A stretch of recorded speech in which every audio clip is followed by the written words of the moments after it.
clínico, ¿no? El periodo clínico en el cual se producen los síntomas, síndromes, ¿no?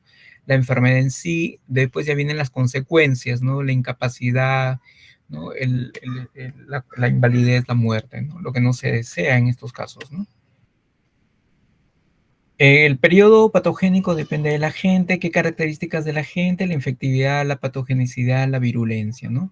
La infectividad es la capacidad, pues, de invadir a una persona, ¿no? La capacidad de entrar en el cuerpo de un ser humano, ¿no? La patogenicidad es la capacidad de producir la enfermedad y la virulencia es la capacidad de matar, ¿no? Entonces, la infectividad es la habilidad de la gente de invadir, como ya lo hemos mencionado, de multiplicarse. La patogenicidad debe depender de múltiples características propias de la gente, como por ejemplo, si hablamos de una bacteria, vamos a hablar de eh, sus proteínas, sus ureasas, sus adhesinas, ¿no? Eh, sus, este, sus lipopolisacáridos, ¿no? Esas son características que le van a dar cierta patogenicidad. Por ejemplo, unas bacterias que necesitan bastante de los lipopolisacáridos para producir patogenicidad son las encapsuladas, ¿no? Ahí tenemos neumococo, ¿no? Ahí tenemos meningococo, por ejemplo, y Haemophilus influenza tipo B, ¿no? Entonces, esos son, por ejemplo, bacterias que necesitan mucho del lipopolisacárido para decirles de cierta característica para producir este tipo de enfermedades, ¿no?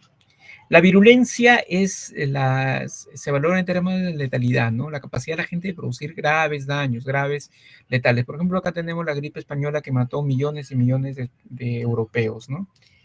Bueno, en realidad la gripe española apareció primero en Estados Unidos tipo chino, lo pasaron por lo bajo y luego se fue a España y cuando llegó a España ya pues se ganó el nombre de gripe española, ¿no?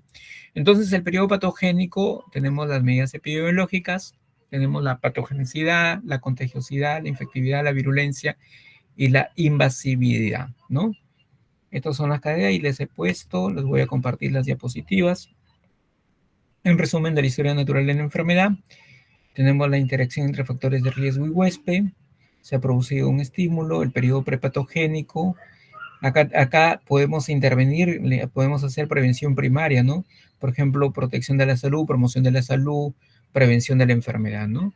Acá podemos hacer mucho trabajo de campo a nivel comunitario en lo que es la promoción de la salud, ¿no? ¿Qué intervenciones, por ejemplo, podríamos hacer en promoción de la salud en relación al dengue, por ejemplo?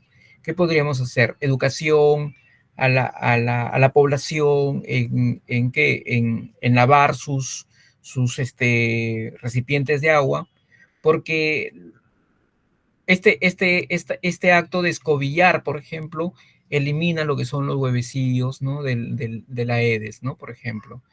Esa acción es de promoción de la salud. El tapar, el tapar la, este, las, el tapar los recipientes de agua también es una acción de promoción de la salud y prevención de la enfermedad, ¿no? Eliminar desechos inservibles también es una acción de promoción de la salud. Esa es prevención primaria, ¿no? En prevención primaria también podríamos hablar de vacunación contra el dengue, ¿no? Ustedes saben que ya se está vacunando contra el dengue, ya lo comentamos en la vez pasada que hablamos sobre dengue, ¿no? En el Perú se están aplicando 250.000 vacunas en zonas de Quito, zonas de Piura, entonces en niños sobre todo se ha producido esa primera vacuna. Esa es prevención primaria, se actúa en el periodo prepatogénico, ¿no? Para actuar sobre el huésped o se puede actuar sobre los factores de riesgo. Entonces, hay dos tipos de intervenciones acá, ¿no es cierto? Luego tenemos ya en el periodo patogénico el diagnóstico precoz es fundamental, ¿no? Y el tratamiento oportuno. Y aquí estamos hablando de prevención secundaria. El diagnóstico precoz, obviamente, vamos al caso de dengue. Es importante ante la sospecha ante un brote de dengue, es importante a todo sindrómico febril, considerarlo dentro del diagnóstico de dengue. Obviamente, teniendo en cuenta las características de la enfermedad, ¿no? Si el paciente, por ejemplo, presenta dolor retrocular, cefalea, dolores osteoarticulares, ¿no? Y presenta fiebre, lo primero que se tiene es que en un escenario de brote, dengue, ¿no es cierto? Entonces, ese es el diagnóstico precoz. ¿De qué nos va a servir el diagnóstico precoz, doctor? Nos va a servir para qué? Para que no hagamos iatrogenia. No actuemos en contra de lo que es la historia natural de la enfermedad, ¿no es cierto? La historia natural de la enfermedad Existe un periodo, por ejemplo, en dengue existe un periodo febril, un periodo crítico y un periodo de convalescencia. ¿Qué pasa si nosotros en el periodo febril actuamos de una forma inadecuada y le damos AINES al paciente o le damos dexametasona? Obviamente vamos a cambiar esta historia natural de la enfermedad, y esa historia natural de la enfermedad de repente se va a convertir en un, deceso, en un suceso fatal, ¿no es cierto? Entonces es importante el diagnóstico precoz, ¿no? Es importante el diagnóstico precoz. Y el tratamiento oportuno también. ¿Qué le vas a hacer al paciente? Le vas a hidratar. El tratamiento del dengue son dos cosas muy importantes: hidratación y reposo. Y se acabó el asunto. Y paracetamol condicional. ¿Ok? Entonces, en el tratamiento oportuno, eso es prevención secundaria. ¿Qué vas a prevenir? Un evento fatal. ¿Ok? Aquí es importante lo que es la organización de los servicios de salud, ¿no? Organización de los servicios de salud de tal forma de minimizar el riesgo, de minimizar el error, ¿no? El riesgo siempre va a existir. Y si dejamos la responsabilidad del riesgo a la capacidad humana, el riesgo va a aumentar. Si disminuimos el riesgo o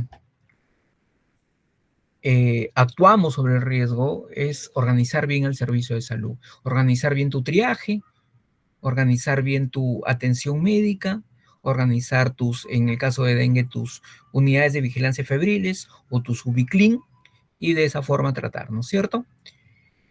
Y vemos acá que la prevención terciaria es la rehabilitación y la reinserción social, ¿no?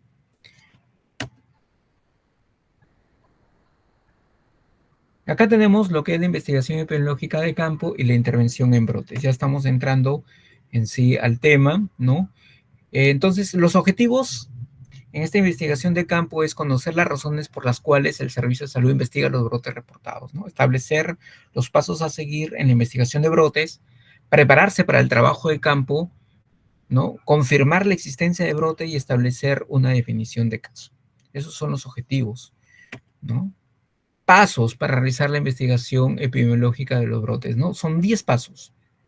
Confirmar la ocurrencia del brote, organizar el trabajo de campo, establecer una definición operacional de caso, ¿no? Realizar la búsqueda activa de casos, ¿no? Caracterizar al brote, ¿no? En tiempo y espacio y persona, ¿no? Generar hipótesis y adoptar medidas de control inmediato, evaluar la hipótesis adoptando métodos de análisis exploratorio, poner en marcha las medidas de control específica y evaluar las medidas de control y preparar un informe técnico de investigación de campo. Esos son los pasos, ¿no? Los objetivos de la investigación de brotes es determinar la magnitud del brote, ¿no? Esto de determinar la magnitud del brote es importante porque nos va a hacer que nosotros preparemos nuestra logística, ¿no? La organización de nuestros servicios, lo que son los insumos médicos, lo que son la contratación de personal, ¿no? Para afrontar el brote. Determinar el agente causal, importantísimo, ¿no? Últimamente, por ejemplo, en este año, el comportamiento del dengue es así, ¿no? Por ejemplo, eh, el año 23 tuvimos 250.000 casos de dengue, por ejemplo, ¿no? En el año 24 tuvimos 300.000 casos de dengue. Y en este año no han habido muchos casos hasta el momento, ¿no? Y de repente se espera que sea así, ¿no es cierto? Entonces, pero hay febriles, entonces no se está confirmando los casos de los febriles como dengue. Entonces puede ser que haya otro agente causal de los febriles. Entonces eso se tiene que determinar. Estos febriles, ¿por qué no se están confirmando los casos de dengue? De repente hay otro agente causal. Puede ser un Mayaroc, puede ser, no sé, casos de leptospirosis, pueden ser ricketsiosis, puede ser hantavirus, X virus de tipo estacional que pueden estar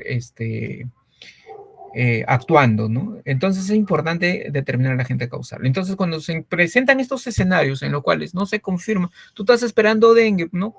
Como en este caso, nosotros estamos esperando dengue y estamos viendo febriles y no se confirman los dengues, hay que determinar, de repente esto es por otra causa, ¿no es cierto? Determinar la fuente probable de infección, ¿no? Determinar los mecanismos de transmisión, es importantísimo. Implementar las medidas de prevención y controles generales y específicas para evitar la diseminación. Obtener mayor información sobre las interacciones entre el huésped humano, el agente y el medio ambiente, ¿no? Eso es importantísimo para cortar esa cadena epidemiológica, ¿no? Y fortalecer y determinar las necesidades de vigilancia epidemiológica a nivel local. ¿Cuándo investigar? ¿Cuándo ustedes como miembros de un centro de salud que van a ir a hacer su serum, ¿no? ¿Cuándo van a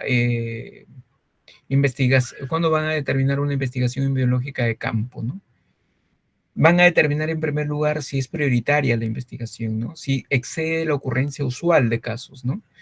Si te están apareciendo más sintomáticos respiratorios, por ejemplo, más problemas respiratorios en tu comunidad, que sale del estándar, ¿no? Que sale de la curva epidemiológica que tuvieron en el año, por ejemplo, 2024, ¿no? Y estamos en el 2025 y se está presentando muchos casos de enfermedades respiratorias agudas en niños. Entonces tú tienes que ver si la ocurrencia actual es inusual, ¿no?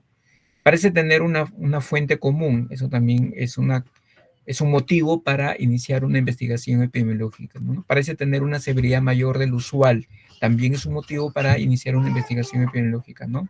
Es una nueva o emergente o desconocida en el área, también es un motivo para iniciar una investigación epidemiológica, ¿no? Confirmar la ocurrencia de un brote es el paso 1. La identificación de los brotes, análisis de las tendencias de la vigilancia basada en la definición de caso, ¿no? Vigilancia de los agentes etiológicos realizados por los laboratorios, ¿no? Establecimientos centinelas. Estos establecimientos centinelas son los encargados de reportar los rumores de brotes, ¿no es cierto? El MINSA tiene sus establecimientos centinelas, ¿no? Distribuidos en todo el país. Notificación de brotes detectados, ¿no? Por ejemplo, la vigilancia regular de brotes, la vigilancia de grupos de personas expuestas o alto riesgo, ¿no? Por ejemplo, en los HCH, ¿qué tenemos que vigilar? Ahí la presencia o la aparición de viruela del mono, por ejemplo, ¿no? Que es una enfermedad relacionada a este grupo, esta corte de personas. Vigilancia de síntomas y signos, ¿no? Siempre hay que vigilar lo que son los síndromes, ¿no? El ictérico febril, el ictérico hemorrágico, el síndrome anémico hemorrágico, por ejemplo, ¿no? La vigilancia de medios de comunicación. Entonces, hay dos tareas secuenciales y fundamentales, ¿no? Verificar el diagnóstico y comparar las incidencias, ¿no? Tú tienes que comparar la incidencia. Yo me acuerdo mucho, en el año 2023, yo siempre en el hospital de policía veíamos al año 23 casos de dengue. Y en el 2023, por ejemplo, me llamó la atención de que ya íbamos diciembre y ya íbamos por 30 casos. El 2022, ponte, ¿no? Y el 2023 se nos vino una gran curva, ¿no? Entonces, esa comparación de incidencias es importante observarla. ¿Quién la va a observar? Ustedes. Pues ustedes son los dueños, ¿no? Del establecimiento que van a saber cuánto tuvieron el año pasado y cuánto tienen este año. Entonces, esta comparación de incidencias es algo fundamental para determinar si estamos frente a un brote, ¿no? Y verificar el diagnóstico, obviamente, ¿no? Porque tú vas a determinar que hay un brote, por ejemplo, de parotiditis, ¿no? En la escuela por ejemplo, en nuestro caso, ¿no? Hemos tenido brotes de parotiditis en las escuelas de Puente Piedra, por ejemplo, en la escuela de Andahuaylas, ¿no? Cuando aparecen, se determina el diagnóstico y prácticamente tú puedes determinar que se trata de un brote de parotiditis, ¿no? Vas a encontrar que las personas fueron susceptibles. ¿Por qué? Porque esos niños de 23, 24 años que estaban en la escuela ya no habían sido diagnosticados con sarampión, rubiola papera en un determinado tiempo. Entonces era una población susceptible. Miren cómo el triángulo epidemiológico se tiene que dar, ¿no? El agente huésped y el reservorio, ¿no? Entonces, como vemos que la población susceptible es un gran factor de riesgo para que se produzcan los brotes, ¿no es cierto? Es importante verificar el diagnóstico, ¿no? Verificar el diagnóstico, ¿no? En el lugar del evento se debe revisar las historias clínicas, es un trabajo que se debe hacer, ¿no? Es un trabajo de campo, como ven acá en la foto, ¿no? Los resultados del laboratorio, los casos notificados para construir un cuadro de frecuencia de síntomas y signos de la enfermedad y posible requerimiento del laboratorio para confirmar, para la confirmación de futuros casos, ¿no? Y descartar los casos notificados. Comparar incidencias, ¿no? Vemos cómo tenemos esta curvita, estamos acostumbrados a esto y en un momento la incidencia aumenta y eso se puede considerar como los brotes, ¿no? Aquí la comparación de incidencias, el síndrome bajo vigilancia, tenemos el síndrome febril, ¿no?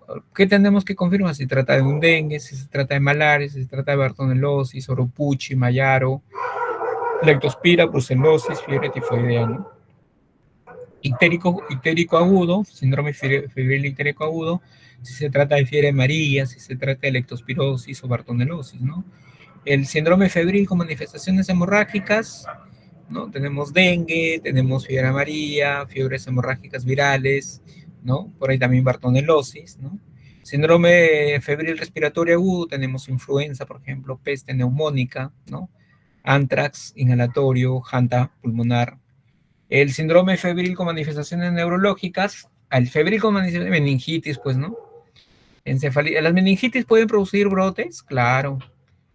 Meningococo es muy contagioso y meningococo, pues, ahora, meningococo todos estamos susceptibles. ¿Alguien acá se ha vacunado contra meningococo?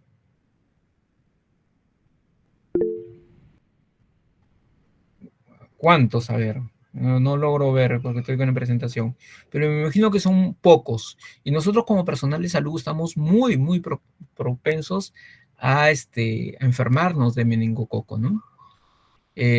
Sobre todo ahorita que somos estudiantes, ¿no? Somos estudiantes, compartimos este aula y compartimos rotaciones. Eh, por ejemplo, en las Fuerzas Armadas, en la Policía Nacional, poblaciones encuarteladas tienen alto riesgo de meningococo, ¿no? Y de producir brotes de meningococo, ¿no? Entonces, bueno, existe la vacuna contra meningococo, existen dos vacunas, la ACW, ACBW y la tipo B. La tipo B. Entonces, existe una tetravalente y una tipo B. Las dos se tienen que poner, ¿ya? Y si van a viajar al Caribe, van a irse a otro país de Centroamérica, con mucho más razón, ¿no? El síndrome febril con erupción dérmica, acá tenemos sarampión, rubiola, tifus, varicela, viruela, ¿no? El síndrome de Rico, bueno, tenemos cólera, que hemos visto que hemos tenido una epidemia de cólera en los años 90, salmonelosis, ¿no? Síndrome de úlcera cutánea necrótica, tenemos el antrax, el síndrome económico agudo, tenemos bartonelosis, leptospirosis, ¿ok? Entonces, el confirmar un brote es todo un sistema, ¿no? Como vemos acá, ¿no? Que parte a partir de la vigilancia de rumores, parte a partir del análisis del sistema de vigilancia, la detención de brotes por las direzas y diris, ¿no? Los rumores son diarios, radios, televisión, generalmente por la televisión nos enteramos, ¿no? Eh, en el análisis del sistema de vigilancia tenemos el análisis de notificación diaria, ¿no? Y en las directas notificación de brotes, informes iniciales y finales de las directas, ¿no? Todo esto nos lleva a una verificación de los brotes y se produce por la Dirección de Respuesta a Brotes y otros eventos de vigilancia en salud pública, ¿no? Bueno, se genera una base de datos de los brotes, la coordinación, el plan de trabajo para el control del brote y la intervención local, regional y nacional, ¿no? Se producen alertas epidemiológicas. Las alertas epidemiológicas son las que nos dicen si estamos frente a un brote, ¿no? Hace poco hubo un video, ¿no? Que salió de una señora que decía que en el hospital de policía se estaba muriendo por COVID. Entonces, se generó una falsa noticia, ¿no es cierto? Entonces, yo fui a revisar las últimas alertas epidemiológicas de COVID, y la última alerta epidemiológica del COVID es del 2022. Entonces, no había nada formal para pensar que estábamos frente a un brote de COVID, ¿no es cierto? Entonces, las alertas son las que nos van a guiar más o menos qué se está produciendo, qué tiene relevancia en un determinado momento. Y las alertas da ciertas recomendaciones y esas recomendaciones son vinculantes, o sea que tienen que cumplirse en los establecimientos de salud. Organización del trabajo de campo. En la organización de trabajo de campo hay aspectos administrativos, aspectos logísticos y aspectos técnicos, ¿no? Los aspectos administrativos es la coordinación con las autoridades sanitarias, políticas y civiles de la comunidad. Este es un tema muy relevante, ¿no? Ustedes cuando van a ir a su centro de salud, generalmente van a ir a un distrito, van a ir a un distrito. Entonces acá la coordinación, la autoridad sanitaria es el alcalde, ¿eh? Por si acaso. La autoridad sanitaria es el alcalde. Ustedes son parte de los que se llaman los comités de salud, ¿no? Entonces, hay autoridades políticas, civiles y de la comunidad. Entonces, en los comités distritales de salud están conformados por todos estos actores y ustedes que van a ser los jefes de la posta médica, ¿no? Ustedes también tienen que participar, pero ustedes no son la autoridad sanitaria en esa instancia. Aspectos logísticos, materiales, insumos necesarios para afrontar el brote, ¿no? Y a los aspectos técnicos son los datos demográficos, mapa, cartografías, ¿no? Cuestionarios, manuales, normas, procedimientos, todo lo que se puede generar, hacer planes, ¿no? Para combatir el brote, ¿no? Dentro de los aspectos administrativos, ¿no? Tenemos las autoridades locales, el equipo local de salud, el presidente vecinal, los comités distritales de salud, ¿no? Y acá les he armado una diapositiva, todo el marco legal de estos comités, ¿no? De estos consejos y comités de salud, ¿no? Ahí miren, existe un marco legal, existe un decreto legislativo 1161, Ley de Organización y Funciones del MINSA, que me combinaba, ¿no? El decreto supremo 032-2020, Salud, Reglamento de las Instancias de Coordinación Intersectorial, ICI. Estas son las instancias de coordinación intersectorial, ¿ya? Entonces tenemos la ley 30895 con el decreto legislativo 1504 que modifica el 1161 y que da alcances de la rectoría, ¿no? De la rectoría del MINSA. Los integrantes del Sistema Nacional de Salud, ¿no? El Sistema Nacional de Salud está dado por el MINSA, está dado por la Sanidad de las Fuerzas Armadas y Policiales y está dado por el de Salud, ¿no es cierto? Y las clínicas privadas. Ese es el Sistema Nacional de Salud. Luego tenemos lo que es las instancias de coordinación intersectorial. Acá tenemos el Consejo Nacional de Salud, el Consejo Regional de Salud, el Consejo Provincial de Salud y el Comité Distrital de Salud. ¿Por qué comité? Porque el comité ya es operativo, el comité tiene que actuar, el comité tiene que, por ejemplo, si es el alcalde, dar sus ordenanzas municipales. ¿Qué ordenanzas municipales? Concernientes a salud. Todos los municipios tienen un área que es salud. Entonces, el alcalde es la autoridad de salud en el distrito, por si acaso, ¿ya? Mediante el Comité Distrital de Salud. ¿Qué ordenanza municipal se tiene que dar? Por ejemplo, la ordenanza municipal de imponer una multa de un OINT a las casas renuentes a la fumigación. ¿Para qué? Para combatir el brote de dengue que se ha producido en la comunidad de Chumbivilcas, por ejemplo, ¿no? Entonces, eso es importante, chicos, ¿ya? Luego viene el decreto supremo 030-2020 de salud, que da el reglamento de esta ley, ¿no? El reglamento de la 30895. Entonces, este decreto supremo ya habla de la autoridad en salud, dice el nacional es el MINSA, regional es el gobierno regional, ¿ah? Ya, la autoridad en materia de salud a nivel nacional es el MINSA, pero a nivel regional es el gobierno regional, que lo ejercen a través de las direzas, jerezas, ¿no? Y local es el órgano especializado en materia de salud. En Lima Metropolitana son las DIRIS, ¿ok? Luego tenemos el reglamento de las instancias de coordinación intersectorial dado por el Decreto Supremo 032 del año 2020 y aquí establece, ¿no?, todo lo que es el Consejo Nacional de Salud, el Consejo Regional de Salud, el Consejo Provincial y los comités distritales de salud. Ya les dije comités porque son operativos, ¿no? Ellos no dan recomendaciones. Todo lo que es consejos dan recomendaciones, pautas, todo, ¿no? Pero los comités ya son operativos. Define las instancias de coordinación intersectorial, el presidente regional de salud, el alcalde, ¿no? El alcalde que viene a ser la autoridad, ¿no? En el distrito en cuanto a lo que es la salud, porque ellos tienen presupuesto para el área de salud, a veces se lo gastan en otras cosas y eso es un problema. Ustedes son la parte técnica en lo que es salud a nivel distrital, ¿no? Conformación de ordenanzas, ¿no? ¿Cómo se conforma un comité distrital de salud? ¿Cómo se conforma un comité distrital de salud? Mediante ordenanza municipal o regional, ¿no? Da los integrantes, intersectorial y social, las funciones, ¿no? Y así por el estilo. Bueno, tenemos aspectos administrativos, como es la comunicación, está dirigida a los actores sociales, ¿no? Debe realizarse en un lenguaje comprensible al público, ¿no? Hablar lo más sencillo para que la comunidad entienda. Con esta comunicación se busca realizar un trabajo coordinado con las autoridades locales en temas de difusión, comunicación, la población, actividades de control inmediata y otros, ¿no? Y los aspectos logísticos es todo lo que es alimentación, ¿no? Movilidad, equipos de protección personal, todo eso es lo logístico, ¿no? Hay una lectura recomendada. Los aspectos técnicos es disponer de protocolos de investigación, ¿no? Protocolo de investigación de campo. Definir el equipo de investigación, lista de chequeos, instrumentos de recolección de datos, establecer un centro de operaciones. Es un trabajo de campo, ¿no? Es un trabajo de equipo multisectorial, multidisciplinario, ¿no?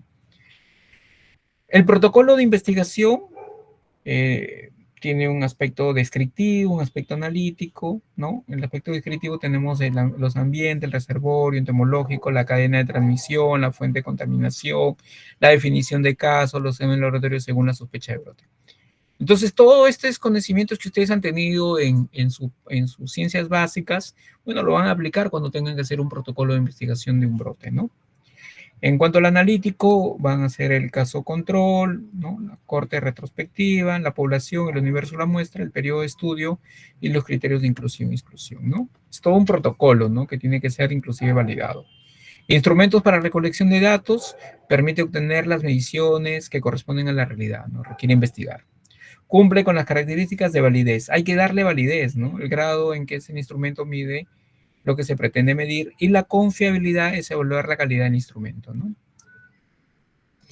Entonces, la validez es el grado del grado si mide lo que realmente está midiendo, ¿no?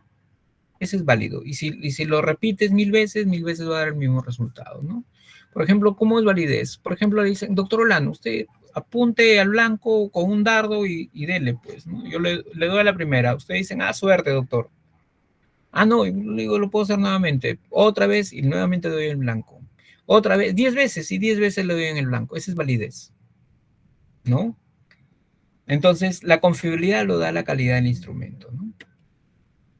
Entonces, que tenemos el instrumento de recolección de datos, ¿no? Por ejemplo, el instrumento puede ser la observación, el instrumento puede ser una encuesta, el instrumento puede ser una entrevista, puede ser un cuestionario estructurado, puede ser la ficha de investigación clínico epidemiológica, ¿no? Por ejemplo, acá tenemos un ejemplo de una entrevista, ¿no? El caso sospechoso de sarampión identificado.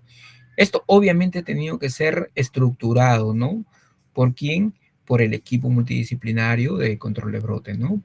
Acá tenemos, por ejemplo, eh, cuándo estuvieron en contacto con tal persona, ¿no? La fecha. 15 días antes, ¿alguno de ustedes tuvo fiebre, erupciones y o después de estar en contacto con quién, cuántos, ¿no? Preguntan, ¿no? ¿Tuvieron catarro, bronquitis, resfrío? ¿Quién? ¿No? ¿Están vacunados contra sarampión? Nombre, fecha, carné, ¿no? Los niños frecuentan otros lugares tales, ¿cuáles, no? Entonces, en estos lugares el barrio vecino tenía fiebre, erupción, es una investigación, es una entrevista, ¿no? Pero estructurada, es una entrevista estructurada, ¿no? ¿Dónde estuvieron, quién presentó eh, exantema, quién presentó fiebre, estuvieron en contacto o no con gente que tuvieron estos problemas de salud. Es una entrevista y es un instrumento de recolección de datos, ¿no? Validada que nos va a permitir determinar la investigación, ¿no? Definir el equipo de investigación, bueno, es un equipo multidisciplinario conformado por un epidemiólogo, personal de salud ambiental, clínicos, enfermeras, expertos en comunicaciones y otros, ¿no? Funciones del equipo de respuesta rápida, determinar el riesgo de los daños, ¿no? De la salud en personas frente a brotes, epidemias, emergencias sanitarias o otros eventos de vigilancia en salud pública, a fin de conducir la preparación de los sistemas sanitarios y desarrollar acciones para minimizar los determinantes de riesgo, ¿no? Entonces, estos equipos de respuesta rápido también van a hacer detectar oportunamente la ocurrencia de brotes, ¿no? para establecer la oportunidad de control, ¿no? La oportunidad de control de estos brotes, ¿no? Otras funciones es identificar y definir las situaciones de emergencia sanitaria y otros eventos de salud pública, vigilancia en salud pública, ¿no? Determinar la magnitud y coordinar la respuesta, evaluar el riesgo potencial epidémico, implementar la vigilancia epidemiológica, ¿no? Entonces, la oficialización de los equipos de respuesta rápida es mediante una resolución directoral, ¿no? De la Regional de Salud, ¿no? A este nivel, ¿no? Esa es la pregunta de pretest que les puse, ¿no? La oficialización de los equipos de respuesta regional se hará a través de una resolución directoral de la Jereza, Direza, Diris, ¿no? Los integrantes del equipo de respuesta deben participar activamente como miembros del equipo, lo que permitirá garantizar las intervenciones en situaciones de brotes, epidemias, entrenamiento continuo, ¿no? Bueno, la organización del trabajo de campo se debe realizar una revisión rápida sobre las características del evento y basarse en las normas técnicas, ¿no? En las normas técnicas para, para controlar la enfermedad, ¿no? Todo está normado, todo está escrito. Establecer la definición operacional de caso, eso es importantísimo, ¿no? Es un conjunto de criterios epidemiológicos clínicos estandarizados para determinar la clasificación de caso, ¿no? No es una definición clínica, sino un instrumento básico para las actividades de recolección de datos y vigilancia epidemiológica, ¿no? La definición de caso. La definición de caso puede ser sospechoso, probable, confirmado y también descartado, ¿eh? También descartado. Criterios, los establecimientos, el establecimiento de una definición de caso es crítico para el éxito de la intervención, ¿no? Aquí tenemos criterios clínicos, caso probable, caso confirmado y caso sospechoso. En el caso sospechoso solamente existen criterios clínicos epidemiológicos, en el caso probable, clínicos más epidemiológicos y en el caso confirmado pues ya hay una confirmación laboratorial, ¿no? Entonces, ¿para qué hacemos la definición de caso? Para hacer la búsqueda activa de casos, ¿no? La búsqueda activa de casos que es un trabajo de campo, ¿no?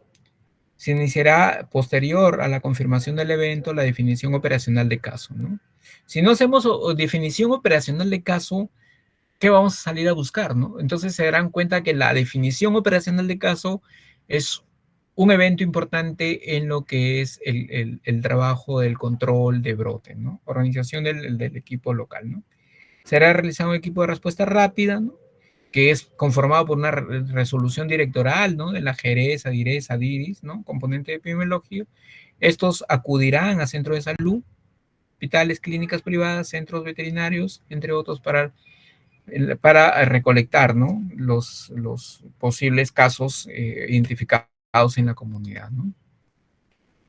Se identificarán los casos que pudieran ocurrir retrospectivamente, también revisando las historias, los libros de registro, de atención, los datos de laboratorios. O sea, no es un trabajo que se hace de forma transversal, sino también retrospectivamente, ¿no? Se deberá identificar el sistema de vigilancia activa, frecuencia de notificación diaria, aplicación de fichas de notificación de casos para el adecuado registro y control y monitorización de lo que es la respuesta al brote, ¿no?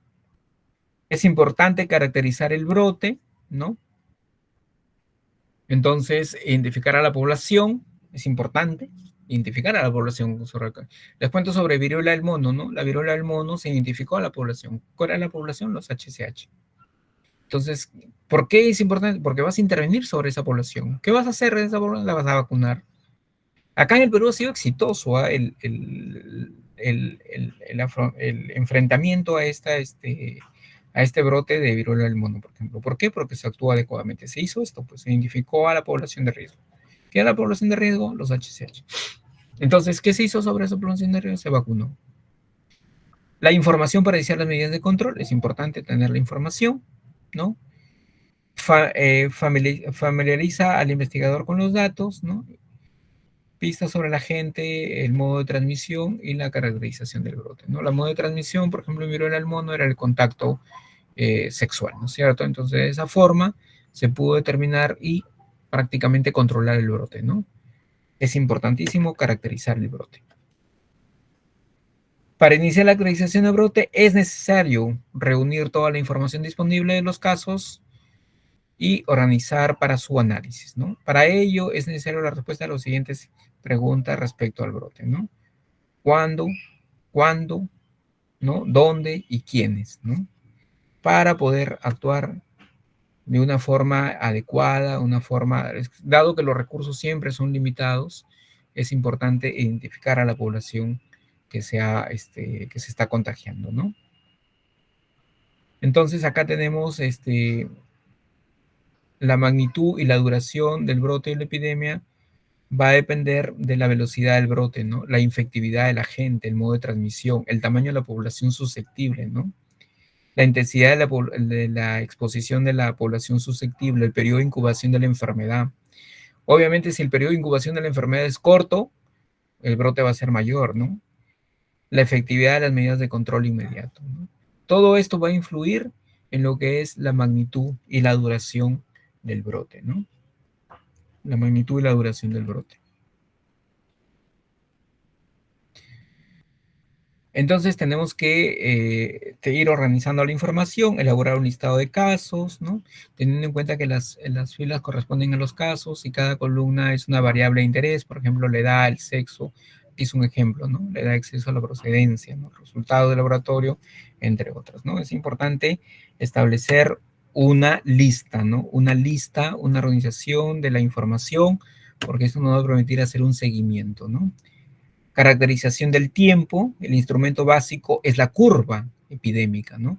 La curva epidémica. Entonces, ustedes cuando hablen del brote, ustedes van a hablar de su curva epidémica. No hay otra forma de enfrentar un brote si no estamos familiarizados con la curva epidémica, ¿no? Indica evolución de la epidemia, aporta información sobre la posible fecha de exposición, obviamente teniendo el dato del periodo de incubación del agente causal, permite identificar las generaciones de casos que se han producido en el brote, ¿no? La frecuencia puede expresarse en números absolutos o tasas, ¿no? Dependiendo, ¿no? Entonces, acá la curva epidemiológica nos da muchas informaciones, ¿no? Si los casos se están produciendo de diferente fuente de infección, de una misma fuente de infección, ¿no? Si está llegando a la meseta, cuando llega a la meseta es cuando ya hay una tendencia a que no sigan subiendo los casos, y después de la meseta, como dicen, todo lo que sube baja, ¿no? Comienza a ver el descenso, ¿no? La curva ascendente representa la fase de crecimiento de la epidemia, el punto máximo meseta, también llamado ACME, eh, se ha truncado, ¿no? Por una intervención temprana. Eso significa, la meseta significa que prácticamente se está controlando, ¿no? Se está controlando. Ya cuando los epidemiólogos ven meseta, prácticamente dicen, ya hemos llegado a la meseta. Entonces va a venir la curva descendiente, ¿no? La curva descendiente es que ya se está controlando prácticamente y está agotando, acá hay un dato importante, está agotando la población susceptible. Se está agotando la población susceptible, ¿no es cierto? Aquí tenemos la curva epidemiológica. Entonces, como concepto que tienen que ver ustedes es que cuando se habla de brote, ustedes tienen que saber que se habla de curva epidemiológica, ¿no es cierto? Entonces, esta curva biológica también nos va a dar cierta información, ¿no? Según la naturaleza puede ser de dos tipos, de fuente común, ¿no? De fuente común puntual o explosiva, ocurre durante un brote grave. Por ejemplo, se contamina la mayonesa de Caliwarma, por ejemplo, ¿no? Y hay un brote de enfermedades de transmisión por alimentos en 100 niños, ¿no? Entonces podemos ver que es una puntual y explosiva, ¿no? Todos los casos se presentan dentro de un periodo de incubación. Todos comieron, todos se infectaron y todos se enfermaron, ¿ok? Si es continua durante la exposición, por ejemplo, es el dengue, ¿no? El dengue es una continua. Continuamente se están infectando porque el vector continuamente está picando. Entonces, la exposición puede ser en picos irregulares, ¿no? En picos irregulares. Una fuente prolongada, por ejemplo, tenemos también llamada epidemia de diseminación, ocurre por transmisión de persona a persona. ¿no? El descenso de la curva es relativamente lento y progresivo, ¿no? La curva continuará por un periodo equivalente a la duración de varios periodos de incubación de la enfermedad. Múltiples picos sugieren una transmisión secundaria, ¿no? Por ejemplo, enfermedades respiratorias tipo COVID o sarampión. Entonces acá tenemos una curva epidemiológica. Esta curva epidemiológica, ustedes ya, en base a lo que yo les he dicho, ustedes pueden decir, ah, ya, un puntual, ¿no? Explosiva, ¿no? Una fuente común continua intermitente, ¿no? Y aquí una prolongada. Por ejemplo, parecido a lo que es este es parecido al dengue y esto es parecido a lo que es el COVID. ¿Cómo organizan ustedes? ¿Cómo elaboran su curva, no? En el eje, la coordenada, las X, se colocan los casos y en las axis se coloca el tiempo, ¿no?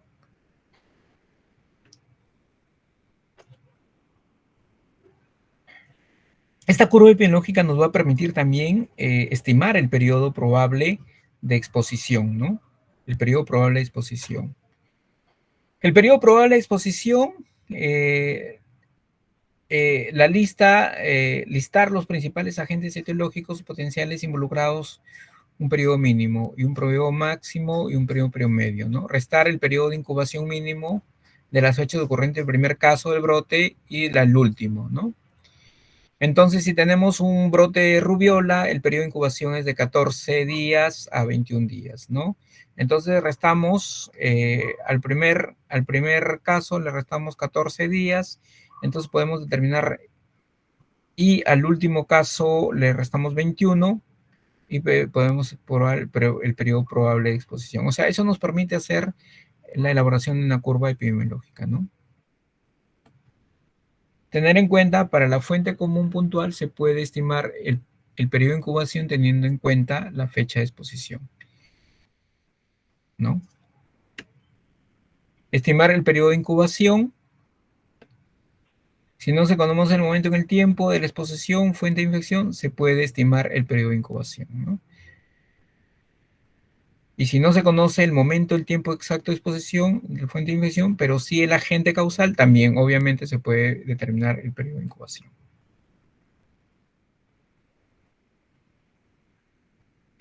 También se puede estimar el periodo de incubación para la fuente propagada, ¿no? En el caso de fuente propagada, teniendo el primer caso identificado, se usa el periodo de incubación mínimo, medio y máximo para confirmar si es el caso primario o no. Se puede elaborar inclusive una línea de tiempo, esa es una herramienta importante, ¿no? Una línea de tiempo es una representación gráfica que permite ver y comprender la secuencia de eventos, ¿no? Los hitos importantes en relación a un brote, ¿no? Se utiliza como herramienta para identificar los periodos de exposición, transmisión de la enfermedad a fin de identificar el caso primario y posibles casos secundarios y contactos, ¿no? Es importante, nos permite todo esto, ¿no? El periodo de incubación, determinar el periodo de incubación. Por ejemplo, este es un caso de sarampión, el periodo de transmisibilidad, ¿no? El periodo de transmisibilidad, que es lo de rojo, ¿no? Y el periodo de espera de casos, ¿no? De probables casos de los contactos, ¿no? Entonces, la línea del tiempo es importante, el periodo de incubación, el periodo de transmisibilidad y el periodo de aparición de casos secundarios, ¿no? Ahí se ha movido.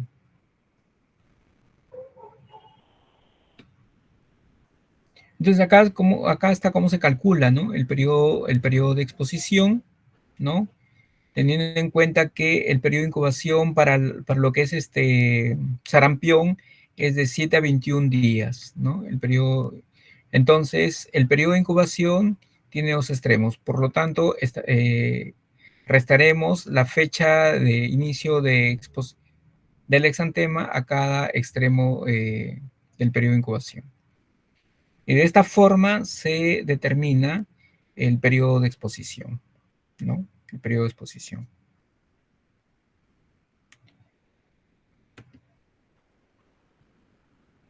Entonces acá, por ejemplo, también se puede calcular el periodo de transmisión, ¿no? El periodo de transmisión, teniendo en cuenta la fecha de inicio de la enfermedad, ¿no?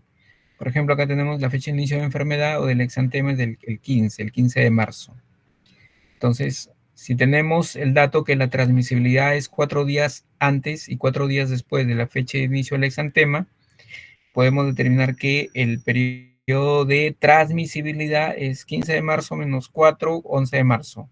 15 de marzo más 4, 19 de marzo. El periodo de transmisibilidad es entre el 11 y el 19 de marzo, por ejemplo, ¿no? Se puede terminar con en la línea del tiempo, el periodo de transmisibilidad. Y el periodo de aparición de casos secundarios también se puede calcular, ¿no? También se puede calcular, teniendo en cuenta el fecha de inicio de la enfermedad, que es el 15 de marzo, teniendo en cuenta el periodo de transmisibilidad, que es del 11 al 19 de marzo, ¿no? Entonces, para calcular estos extremos, ¿no? Sumamos de la aparición de pacientes de casos secundarios, ¿no? Aparición de casos secundarios, el periodo de incubación a las fechas que comprometen el periodo de transmisibilidad, ¿no? Y de esa forma se determina el periodo de transmisibilidad. Todos esos se puede hacer con la línea de tiempo, ¿no? La caracterización del espacio, ¿no? La caracterización de las personas, que también hemos hablado, planteamiento de la hipótesis, ¿no? La hipótesis, el planteamiento de la hipótesis deberá involucrar todos los análisis descriptivos de los factores de riesgo analizados hasta el momento, así también la revisión de la literatura científica generada en los últimos meses y años, ¿no? Entonces, el planteamiento de la hipótesis tiene como finalidad explicar los hechos que conocen y predicen aquellos aún que no se conocen, ¿no? Buscando responder a las siguientes preguntas. ¿Cuál es el reservorio? ¿Cuál es el agente? ¿Cómo es la transmisión? ¿Cuál es el vehículo comúnmente implicado? ¿Cuáles son los factores de riesgo conocidos? ¿No? El planteamiento de la hipótesis sintetiza conjeturas explicables sobre la fuente, el modo y la exposición. Por ejemplo, acá tenemos el problema, la pregunta de la investigación, por ejemplo, en un evento, ¿no? De enfermedades de transmisión por alimentos, si la mayonesa preparada en el kiosco de un escolar alumno, de un kiosco escolar en alumnos de nivel primario estuvo asociado a la presentación de brotes. El objetivo es determinar si el consumo de la mayonesa estuvo relacionada con la enfermedad de transmisión por alimentos en alumnos en situación educativa, ¿no? La hipótesis, el consumo de mayonesa en alumnos a nivel primario está asociado a la presentación del brote de enfermedad de transmisión por alimentos y educación educativa. Entonces, la implementación de medidas de control se brindará recomendaciones específicas, establecer medidas de control provisional inmediato, ¿no? Las medidas de control estarán dirigidas a la fuente, al modo de la exposición. Se buscará controlar el reservorio, humanos, animales y medio ambiente, interrumpir el modo de transmisión directa e indirectamente y proteger al huésped susceptible mediante vacunación, exclusión de personas y otros. En este caso, por ejemplo, ¿qué se tendría que hacer? Evaluar al que prepara estos alimentos en el kiosco y determinar si él está contaminado, ¿no? De repente con salmonela, ¿no? Es un portador crónico de salmonelosis. Entonces, de esa forma se busca controlar el reservorio. Controlar el reservorio, ¿no? Si se trata de rabia, vacunar el reservorio. ¿Qué reservorio? Perros, ¿no? Rabia urbana, ¿no? Si se trata de dengue, controlar el reservorio, ¿no? ¿Cuál es el reservorio? Los humanos, ¿no? Por ejemplo, mosquiteros, ¿no? Si se trata de todas las acciones que están involucradas en controlar el reservorio, interrumpir la modalidad de transmisión, directo o indirectamente, proteger al huésped susceptible, ¿no? La vacunación. ¿En qué caso, por ejemplo, vacunación? Por ejemplo, en viruela del mono, se vacunó a la población susceptible, que eran los hombres que tenían sexo con hombres, los pacientes que tenían VIH, era la población susceptible de presentar viruela del mono, ¿no? Implementar medidas de control inmediato, estrategias de control dirigidas al reservorio, ¿no? El reservorio, por ejemplo, en el caso del dengue, el uso mosquitero, los correpelentes. En el caso de la rabia, ¿no? Vacunación antirrábica, ¿no? En humanos, brindar tratamiento de las personas infectadas, aislar a personas infectadas, el uso de mosquiteros, cuarentena de personas expuestas. Por ejemplo, en los casos de parotiditis, ¿qué se hacía? Se sabía cuánto era el periodo de enfermedad de la parotiditis, se determinó que era, por ejemplo, 10 días el periodo de transmisión. Durante ese periodo de transmisión, a esos alumnos de la escuela se los tenía que aislar en un ambiente adecuado, ¿no? De esa forma se controlaba el brote, ¿no? Si son animales, bueno, se puede sacrificar animales, se puede vacunar. En la gripe aviar, por ejemplo, lo que hacen es sacrificar a los pollos, ¿no? Por ejemplo, ¿no? En el medio ambiente es contaminar, desinfectar. Implementación de medidas de control inmediato. Hay medidas por contacto directo, que es el tratamiento, aislamiento de las personas infectadas, ¿no? Distanciamiento social, esto aplicamos bastante en la época del COVID. Las barreras para evitar que la gente salga del huésped, ¿no? Que por ejemplo el uso de mascarillas, el lavado de manos, fundamental y casi universal medida de control directo, ¿no? En los hospitales es fundamental el lavado de manos para evitar lo que son las infecciones intrahospitalarias, ¿no? Las infecciones asociadas a cuidados sanitarios, como se dice ahora, ¿no? Las mascarillas, los guantes, las batas, los gorros, los lentes y restricción de visitantes y de personal, ¿no? Entonces, estas son las medidas de control inmediato de contacto directo, ¿no? Para interrumpir el modo de transmisión, ¿no? Por contacto indirecto, pues por aire, que es el uso de mascarillas, ¿no? El aislamiento de presente con ventilación adecuada, ¿no? Uso de habitación privada, cerrar puertas de uso de mascarilla N95. Por vectores, obviamente, y eso ya lo hemos hablado bastante, sobre los criaderos, sobre el vector, ¿no? Ahora se está usando el control biológico, ¿no? Wolbachia, que es una bacteria que se está inoculando a la Aedes aegypti, hace que elimine prácticamente la capacidad de transmisión del dengue por el Aedes aegypti, ¿no? Implementación de medidas de control inmediato, transmisión de vehículos, ¿no? Por ejemplo, lo que es el uso del agua clorada, ¿no? El uso del calor, ¿no? Hervir el agua, la irradiación, el tratamiento con cloro, la esterilización, etcétera, ¿no? Implementación de medidas de control inmediato, estrategias de control dirigidas a proteger al huésped susceptible. Bueno, generar cambios en el comportamiento de la población, excluir a las personas de riesgo, ¿no? El uso de barreras físicas, prendas, manga larga, preservativos, en caso de la infección de transmisión sexual, ¿no? Prendas manga largas, por ejemplo, en el personal PNP, por ejemplo, del ejército que se va a zonas inhóspitas de la selva, ¿no? En donde hay, por ejemplo, leishmaniasis y ahí existe la luxomía, que es el vector. Entonces, las prendas manga largas son fundamentales para evitar, ¿no? Las impernadas, inclusive con ivermectina, ¿no? Inclusive se puede hacer esa operación, ¿no? La vacunación, ¿no? Hay personal militar que se va a la selva, ¿no? Zonas inhóspitas donde hay rabia selvática, rabia, rabia selvática, entonces ahí estar vacunado, por lo menos con 3 dosis de vacuna contra la rabia es fundamental para evitar una exposición, una exposición a la rabia, ¿no? El sarampión, estar vacunado contra el sarampión, sobre la tosferina y muchas enfermedades prevenibles por vacunas, ¿no? En el caso de ustedes tienen que estar vacunados contra virus hepatitis B, ¿no? Por ejemplo, ¿no? Mínimo. Y hemos hablado también que pueden estar vacunados contra, por ejemplo, meningococo, ¿no? Pero esos no están en los esquemas de vacunación, ¿no? Inmunización pasiva, inmunoglobulinas antirrábicas, ¿no? Si usted no está vacunado contra hepatitis B, por ejemplo, y sufre un accidente, y el paciente fuente es un paciente con hepatitis B, se tiene que hacer una inmunoglobulina contra virus hepatitis B, que es difícil de conseguir, si es cara encima, ¿no? Quimioprofilaxis antes y después de la exposición. Eso se utiliza bastante, por ejemplo, si ustedes van a ir a zonas donde hay malaria, por ejemplo. ¿Cuál es la quimioprofilaxis? Mefloquina, una tableta semanal, por ejemplo, o doxiciclina, una tableta diaria, ¿no? Y si regresa de una zona de exposición a malaria, primaquina por 7 días post-exposición, por ejemplo, ¿no? Después de la exposición. Quimioprofilaxis también se puede dar en TB, ¿no? Quimioprofilaxis TB, por ejemplo, nosotros en VIH lo utilizamos bastante. Hay un nuevo esquema con isoniazida rifampicina, que es 3 tabletas semanales, ¿no? Para nuestro paciente por 6 meses para quimioprofilaxis TB, ¿no? Se llama terapia preventiva de tuberculosis, ¿no? Y otros terapias preventivas, por ejemplo, ahora se está usando el PrEP, ¿no? En los pacientes que tienen HCH, ¿no? Que tienen alto riesgo de probabilidad de infectarse contra el VIH, esos pacientes pueden tomar PrEP, que les hablé inicialmente de tenofovir, entricitabina, de forma diaria, ¿no? Implementación de medidas de control específica, Ya estamos finalizando. El tema es largo, de verdad, entonces era imposible casi resumirlo.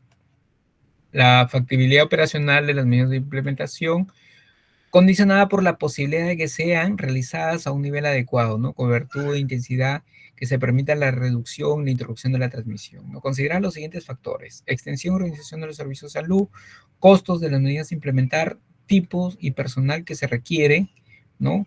El equipo necesario, instrumental necesario y la complejidad del manejo, la frecuencia con que se debe aplicar las medidas, el efecto secundario de las medidas, la aceptabilidad de la población, ¿no? En caso de dengue, por ejemplo, se requiere mucho personal, ¿no? Mucho personal para hacer las ovitrampas, por ejemplo, ¿no? Que es una medida de control larvario, ¿no? Ese es un trabajo muy dedicado, muy efectivo, ¿no? Para hacer el control vectorial, por ejemplo, ¿no? Equipo necesario, instrumento necesario y la complejidad de su manejo, ¿no? Eh, Algunos alcaldes han entendido que son los entes, ¿no? De lo que es el control de la salud en su distrito, pero en el momento de comprar fumigación, por ejemplo, equipos de fumigación han comprado fumigación para agricultura. Y entonces la capacidad de la gota es muy grande y no se pulveriza bien el órgano fosforado que se quiere, por ejemplo, utilizar para eliminar el Aedes. Entonces, es necesario un instrumental adecuado, ¿no? Y en esa parte de ustedes, sí, como personal de salud, no necesariamente ustedes, sino ustedes canalizar, ¿no? Por medio del MINSA, la DIRESA, ¿no? A nivel central, cuál es el instrumental necesario y